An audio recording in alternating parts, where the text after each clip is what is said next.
Binance биржасына кіреміз. Төменгі оң жақта бізде кошелектің үстінен басамыз. Осы жақта ең жоғарында бізде обзор деген басылып тұру керек. Бір тексеріп алсаңыздар болады. Одан кейін бар ортаңғы жақта сізде криптовалюта немесе аккаунт тұрып қалуы мүмкін. Егер криптовалюта тұрып қалатын болса, аккаунтқа ауыстырасыздар. Аккаунт тұру керек. Ыңғайлы болу үшін былай айтқанда. Сосын бар, мынаяқтан бізде спот аккаунт деген бар.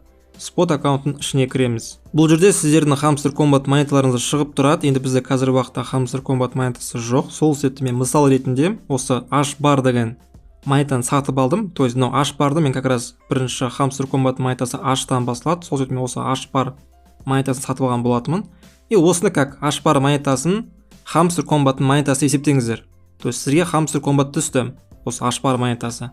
Енді сіздерге бұны сату керек. Сату үшін не істейміз? Сату үшін біз төменгі жақта торговляға басамыз. Одан кейін барып ең жоғарында бізде мынау не тұрады тикері, не